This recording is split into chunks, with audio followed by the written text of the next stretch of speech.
नाते मैं पुष्कर विधानसभा क्षेत्र से कांग्रेस से टिकट की मांग कर रहा हूँ। तो मैंने 3 जो खेल मैदान थे सरकार की तरफ से जो आवंटित, उन खेल मैदानों में अतिक्रमण हटाए, उनकी चारदीवारी कराई, वहाँ क्रिकेट का पिच बनवाया, बास्केटबॉल का पिच बनवाया, कबड्डी का पिच बनवाया।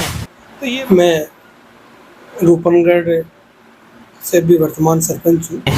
मैं सर्वप्रथम कांग्रेस का किशनगढ़ देहात ब्लॉक कांग्रेस कमेटी का अध्यक्ष 1999 में रहा था। आदरणीय सचिन पायलट साहब द्वारा यहाँ पर किशनगढ़ में हवाई अड्डा जो बनाया वो आदरणीय सचिन पायलट साहब की देन है। उनके प्रयासों से ही हवाई अड्डा रूपनगढ़ में, हमारे किशनगढ़ में बन पाया है। किशनगढ़ को आपने यूनिवर्सिटी दी है। ये 2 जो बड़े काम हैं, लोग जानते ही नहीं थे सांसद कौन होता है। आप हमारे आदरणीय नेता सचिन पायलट साहब जब सांसद बने तब लोगों को पता चला कि सांसद के पास ताकत कितनी होती है। नमस्कार, आगाज की आवाज़ की टीम आज पहुंची है रूपनगढ़। पुष्कर विधानसभा के इस विशेष कवरेज में आज हमारे साथ हैं रूपनगढ़ के वर्तमान सरपंच और कांग्रेस के सक्रिय कार्यकर्ता इकबाल जी छिपा साहब। नमस्कार सर। नमस्कार सर, जैसा देखा जा रहा है कि आपने काफ़ी लंबे समय से, आप पिछले 2 से 3 दशकों से आप कांग्रेस के लिए लगातार कार्यकर्ता के रूप में काम कर रहे हैं और रूपनगढ़ में भी आपने काफ़ी सारा काम करवाया है। तो सोशल मीडिया पे भी काफ़ी सक्रिय हैं। आपने नए समय के साथ में जुड़ करके और सभी तरह के प्रतिमानों का परिपालन किया है। धन्यवाद सर, अब आ जाते हैं मुद्दे पर। चुनावी वर्ष है और सभी अपनी अपनी तरफ से टिकट की दावेदारी जता रहे हैं। आपने भी पुष्कर विधानसभा से अपनी दावेदारी जताई है, तो कैसा क्या सीन बन रहा है सर? मैं रूपनगढ़ से भी वर्तमान सरपंच हूँ और कांग्रेस परिवार का मैं सदस्य हूँ। कांग्रेस परिवार का सदस्य होने के नाते मैं पुष्कर विधानसभा क्षेत्र से कांग्रेस से टिकट की मांग कर रहा हूँ, प्रयास कर रहा हूँ। सभी जो हमारे वरिष्ठ नेतागण हैं, प्रभारी जी हैं, सभी लोगों से मैं मुलाकात कर रहा हूँ और अपना जो मेरा जो बायोडाटा है वो मैं उनके समक्ष रख रखा हूँ। कभी मैं इतने सालों से कांग्रेस से, तकरीबन मैं 30 साल से कांग्रेस परिवार से जुड़ा हुआ हूँ। मैं सर्वप्रथम कांग्रेस का किशनगढ़ देहात ब्लॉक कांग्रेस कमेटी का अध्यक्ष 1999 में रहा था। उसके बाद लगातार मैं 2017 तक किशनगढ़ देहात ब्लॉक अल्पसंख्यक का अध्यक्ष रहा। मैं अजमेर जिला कांग्रेस कमेटी का सदस्य रहा, अजमेर जिला कांग्रेस कमेटी का सचिव रहा। मैं रूपनगढ़ से उप सरपंच रहा। मैं कोऑपरेटिव सोसाइटी का मेंबर रहा, संचालन कमेटी का निर्विरोध सदस्य मैं जीता वहाँ से। और लगातार मैं कांग्रेस के हर कार्यक्रम में, हर प्रोग्राम में, और चुनाव जब हुए 91 से मैं इसमें सक्रिय हूँ और 91 से ही मैं मत देता रहा हूँ। सब प्रथम मैंने आदरणीय उपराष्ट्रपति महोदय जी जब अजमेर लोकसभा का चुनाव 91 में उन्होंने लड़ा तो मैंने उनको प्रथम बार वोट दिया था, जगदीप धनखड़ साहब को।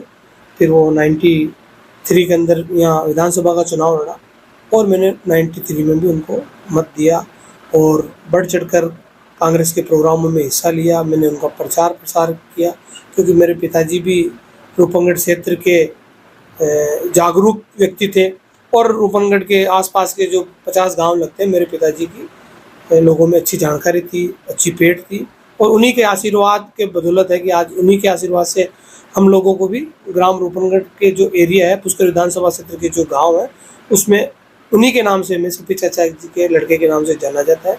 और काफ़ी मेरे जो परिवार है, मेरे दादाजी, मेरे पिताजी सभी कांग्रेस के ही जुड़े हुए रहे हैं और कांग्रेस का हमेशा प्रचार प्रसार करते रहे हैं।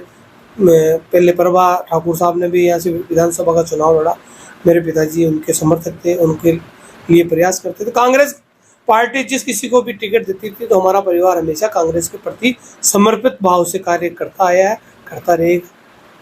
मेरा अगला प्रश्न यही था कि राजनीति में आने की आपको प्रेरणा कहाँ से मिली? उस प्रश्न का जवाब आपने इसी में दे दिया। अब मेरा अगला सवाल यह है कि आप नया, जैसे नवाचार कुछ ना कुछ करते रहते हैं, ये इसकी प्रेरणा का स्रोत क्या है? आप हमेशा कुछ नया करने की सोचते हैं, चाहे आपने सरपंच रहते हुए भी यहाँ पे कार्य किए हैं, तो लोगों के साथ में जो आपका कनेक्शन है, जिस तरीके से आप यहाँ पे नियमित रूप से अपने कार्यालय में आकर के बैठते हैं और लोगों से इंटरेक्ट करते हैं, तो ये प्रेरणा और ये ऊर्जा आपको कहाँ से मिलती है? मैं रूपनगढ़ पंचायत कार्यालय में सुबह 10 बजे से 5 बजे तक अमूमन बैठता हूँ। ये मेरे माताजी का आशीर्वाद है। मेरी वालदा मुझे हमेशा आशीर्वाद देती रहती। वो हमेशा कहती थी कि भाई गरीब को गणेश मानकर आप सेवा करना, बेटा किसी की हाय मत लेना, और हमेशा सेवा पर तत्पर रहता। और जिस भी आप जिस कार्य को अपनाओ तो उसको उसे पूर्ण करना, उससे जिम्मेदारी पूर्ण आपको निभाना है, लोगों की सेवा करनी है, नया आपको कुछ ना कुछ करता रहना है। तो मैं सरपंच बनने के बाद मैंने देखा भाई रूपनगढ़ के अंदर बच्चों के लिए खेलने की जगह नहीं है। खेलने के लिए वो जगह जगह अन्य जगह जाते थे। तो मैंने 3 जो खेल मैदान थे सरकार की तरफ से जो आवंटित, उन खेल मैदानों में अतिक्रमण हटाए, उनकी 4 दीवारी कराई, वहाँ क्रिकेट का पिच बनवाया, बास्केटबॉल का पिच बनवाया, कबड्डी का पिच बनवाया। तो ये मुझे बच्चों के लिए, मैं बाहर जाते हैं, हरियाणा की तरफ जाते हैं, दूसरी में जाते हैं, तो मतलब लोग बाग कहते हैं साहब हरियाणा से इतने लोग खिलाड़ी आए हैं।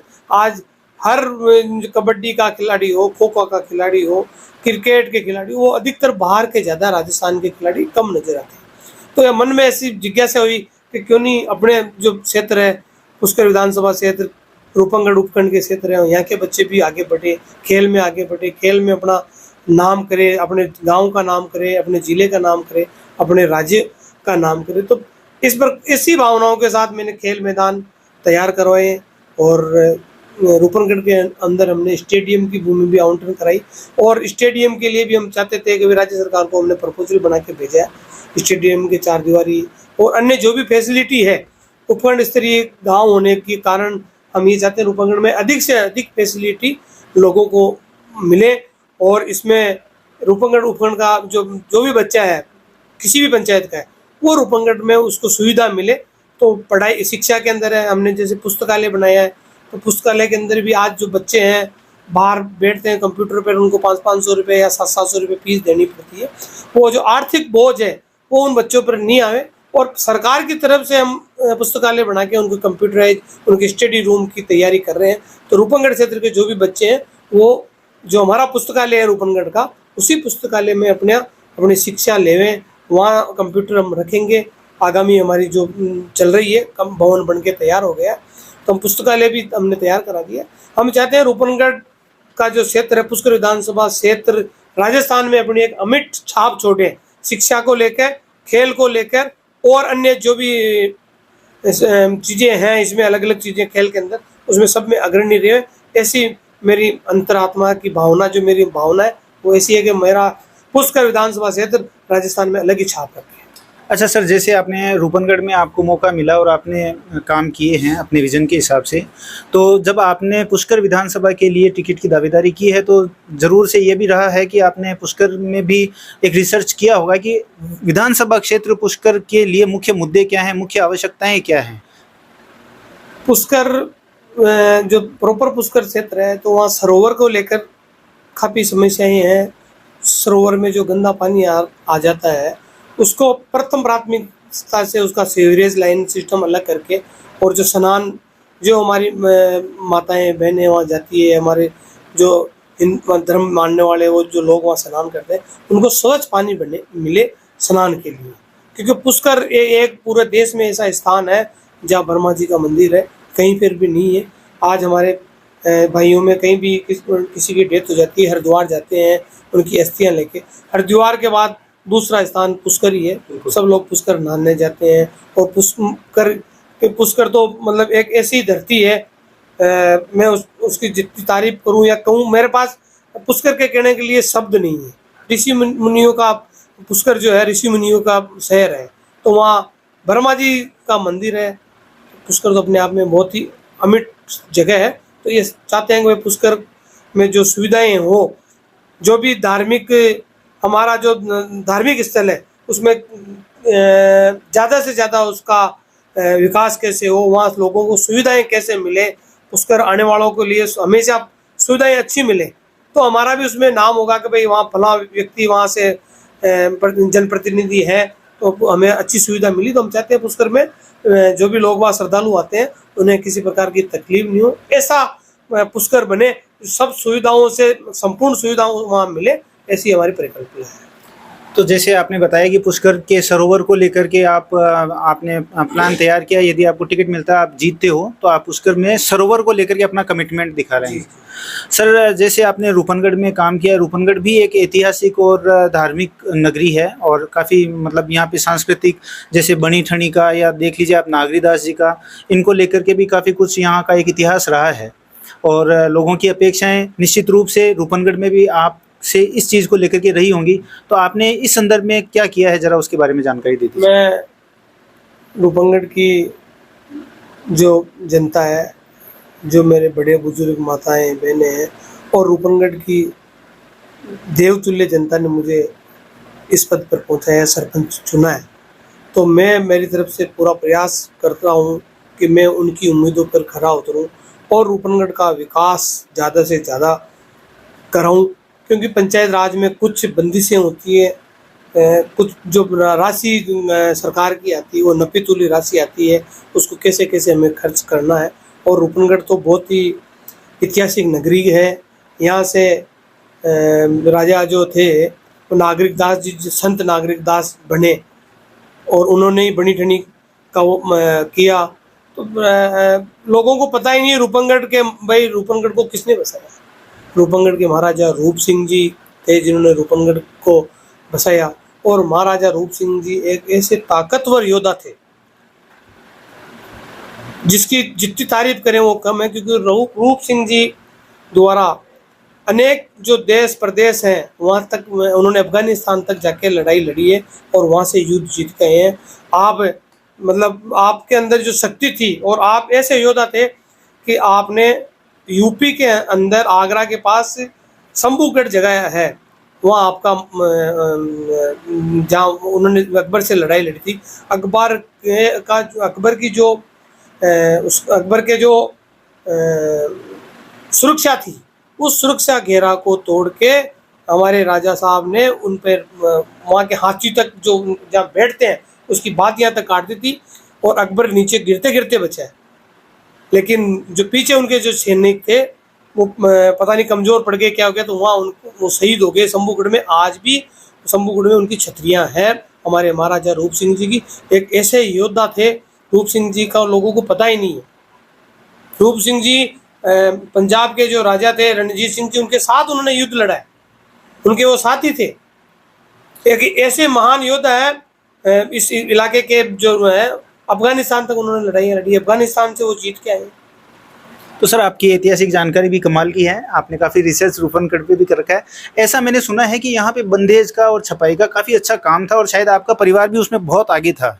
तो थोड़ा सा जैसे यहाँ पे कुटीर उद्योगों को अपन कैसे पल्लवित कर सकते हैं, इसके बारे में कोई आपने रोड मैप बनाया क्या? आगे मान लो आपको मौका मिलता है बड़े स्तर पे, तो यहाँ पे और क्या किया जा सकता है? जैसे मार्बल का काम तो यहाँ पे चल ही रहा है, तो साथ में क्या कुछ छोटे उद्योगों को पुनर्जीवित किया जा सकता है? बिल्कुल, अगर पार्टी ने मुझे मौका दिया और पुष्कर की जनता ने आशीर्वाद दिया तो मैं चाहता हूँ कि भाई हर जगह ऐसे उद्योग लाए जाएं बाहर से भी। और यहाँ पर रूपनगढ़ में तो बंदेज का बहुत अच्छा काम था, बूटी का जो काम था वो बहुत ही प्रसिद्ध रूपनगढ़ की बूटीज होती थी। तो हम चाहते हैं बंदेज का पुराना काम और अन्य जो काम यहाँ ला सकते हैं बंदेज का।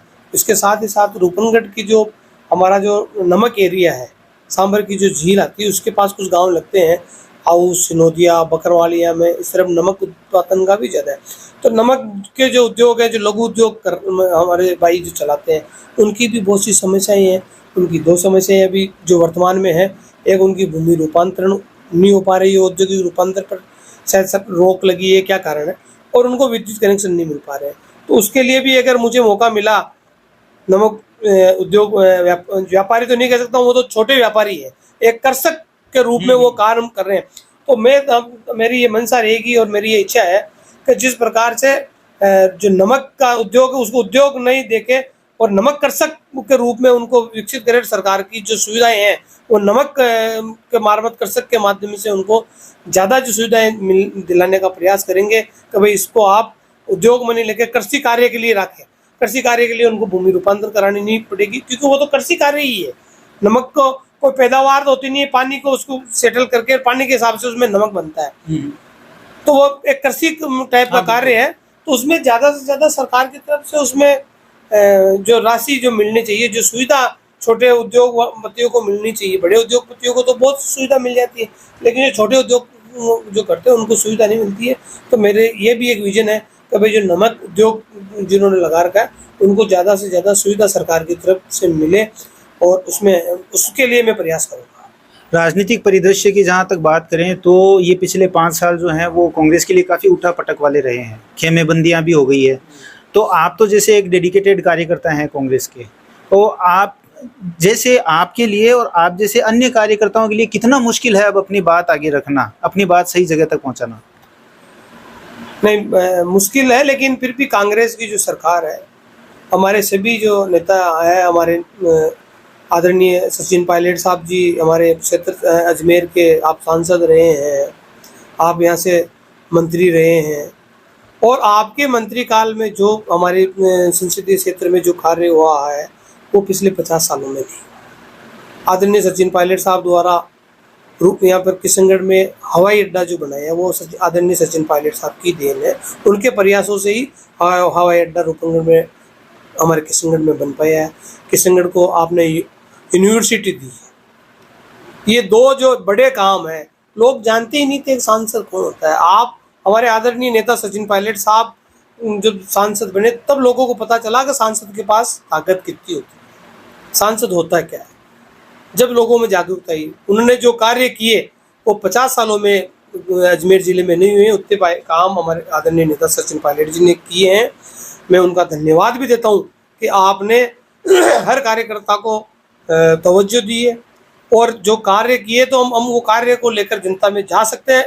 विपक्ष के पास जवाब नहीं है भाई, आपके सरकार के कार्यकाल में जो कार्य हुए, कांग्रेस के जो कार्यकाल में जो कार्य हुए वो ऐतिहासिक कार्य हुए। आज भी आप देख लो सरकार जो कार्य कर रही है, मुख्यमंत्री चिरंजीवी योजना आदरणीय अशोक जी गहलोत लेके आए हैं।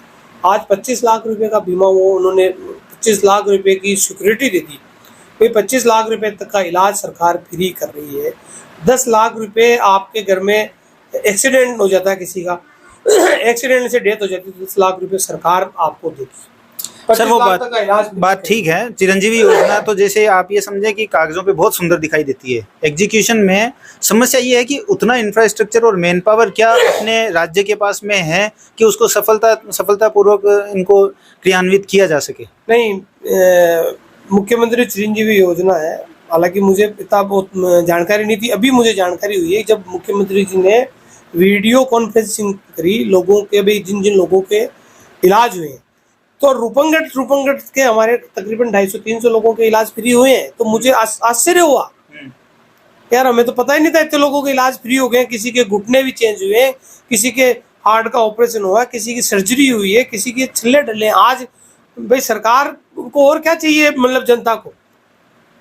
आज मेरे पास पैसे नहीं है, गरीब व्यक्ति के पास पैसा नहीं है, इलाज पहले हार्ट अटैक आता है 10 बार सोचेगा इलाज कैसे करेंगे। तो सरकार ने सुविधा दे दी, आप हॉस्पिटल ले जाइए, आपका इलाज फ्री हो जाएगा। उसकी टेंशन, आप पैसों के वजह से मतलब अब व्यक्ति मरेगा नहीं, उसका इलाज होगा। सरकार इलाज का पैसा दे रही है, सरकार खाद्य सामग्री दे रही है, सरकार गेहूँ दे रही है, सरकार 1000 रुपये तक की पेंशन महिलाओं की, माताओं बहनों की और हमारे बुजुर्गों की बांध दी है। सरकार की ऐसी इतनी योजनाएं हैं। पालनहार योजना आप ले लीजिए, पालनहार के अंदर जिसके पिता की डेथ हो जाती है तो उसका पूरा खर्चा सरकार उठा रही है। मान ली सर बात आपकी, आप जैसे एक जिसको बोलते हैं ना कि एक समर्पित कार्यकर्ता हैं कांग्रेस के, तो आप कभी उसकी बुराई नहीं करेंगे। लेकिन मैं सवाल ये पूछा था, जैसे आज ही की रिपोर्ट है कि कांग्रेस शासित ये जो राजस्थान सरकार है अभी, ये कर्ज लेने में देश में दूसरे नंबर पे है। 26,000 करोड़ के आसपास का ऐसा कुछ बताया गया है कि जो आज के शायद भास्कर में आया है। तो कहने का मतलब ये है कि योजनाएं अच्छी हैं और मोटिवेशन भी मिलता है, और मोटिव भी गलत नहीं होगा, इंटेंशन भी सही होगा, जनता को आराम पहुंचाने का, फायदा पहुंचाने का ही इंटेंशन रहा होगा। सारी सरकारें इसी वजह से काम करती हैं।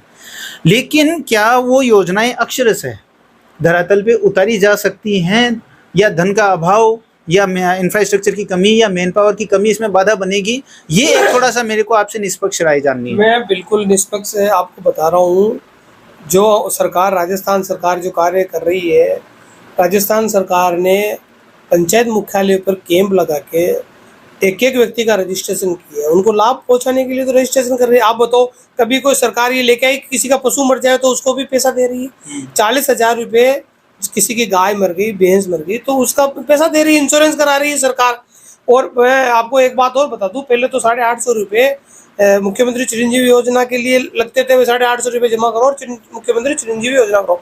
सरकार ने उसमें भी छूट दे दी कि भाई 7 लाख या 5 लाख तक का जिसका भी इनकम टैक्स जो जमा नहीं कराता है उसको, अगर वो शपथ पत्र वगैरह देगा तो उसको वो 850 रुपये भी जमा कराने नहीं पड़ेंगे।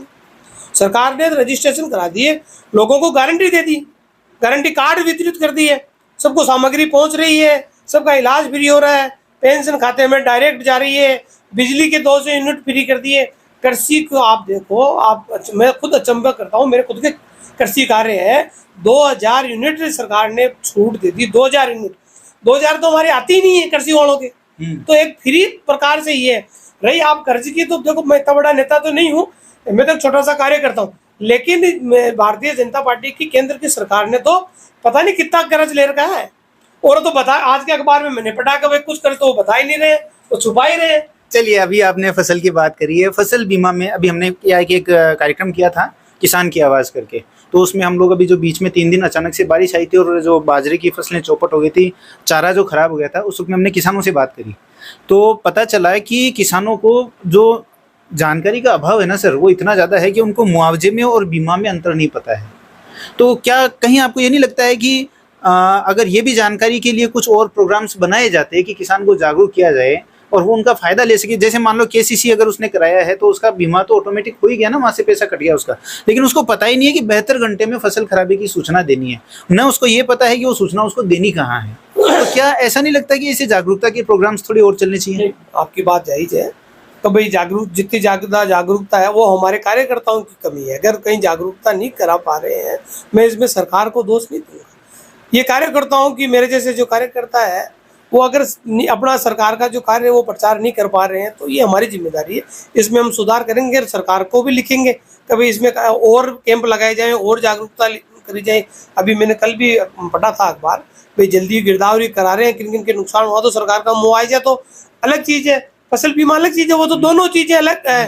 तो फसल बीमा तो जो बैंक से जिन्होंने केसीसी करा रखी है और वहाँ से अपने आप जो पैसा कट जाता है वो केंद्र सरकार उसका बीमा देती है और राज्य सरकार अपनी तरफ से मुआवजा, जो उचित मुआवजा बनेगा वो सरकार देगी। सरकार से मांग भी कर रहे हैं और हमारे बड़े लीडर भी मांग कर रहे हैं कि भाई सरकार में जो भी नुकसान हुआ है किसानों का, तो हम तो चाहते हैं किसान भाइयों को ज़्यादा से ज़्यादा लाभ मिले, ज़्यादा से ज़्यादा किसान भाइयों का फ़ायदा मिले।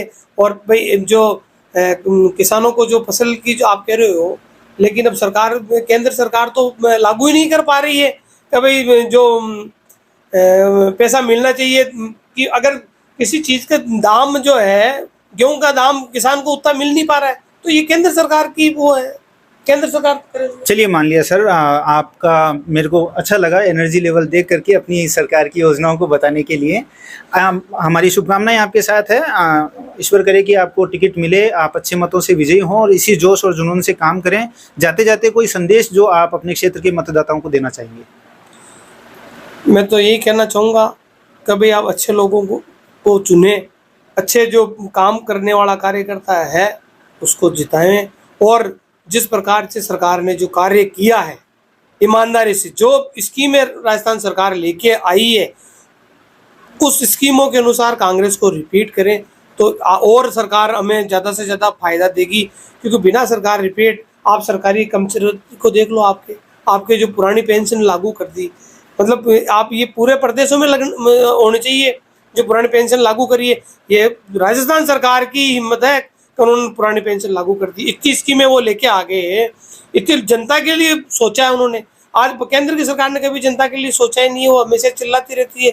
लेकिन मैं तो ये कहना चाहता हूँ कि जिस प्रकार ने सरकार ने जो कार्य किए हैं और जितने गरीब लोगों के, मतलब आप देख लो कि सरकार ने अंतिम छोर पर बैठे व्यक्ति को भी लाभ पहुंचाने का प्रयास किया, उन्होंने कोई अलग से नहीं करा।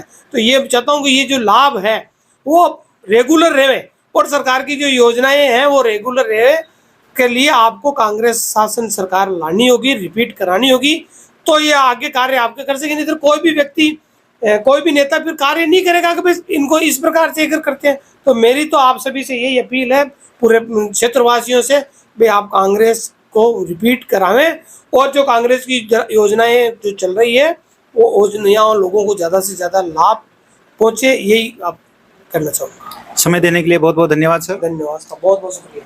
जैसा आपने देखा, रूपनगढ़ सरपंच श्री इकबाल जी छिपा साहब कांग्रेस के एक मजबूत कार्यकर्ता के रूप में लगे हुए हैं। टिकट की इनकी डिमांड है, अगर इनको टिकट मिला तो इनके पास भी अपने क्षेत्र के को लेकर के काफ़ी सपने हैं। अभी के लिए इजाज़त दीजिए, फिर मिलेंगे किसी नई शख्सियत के साथ। बने रहें आगाज़ की आवाज़ के साथ। धन्यवाद।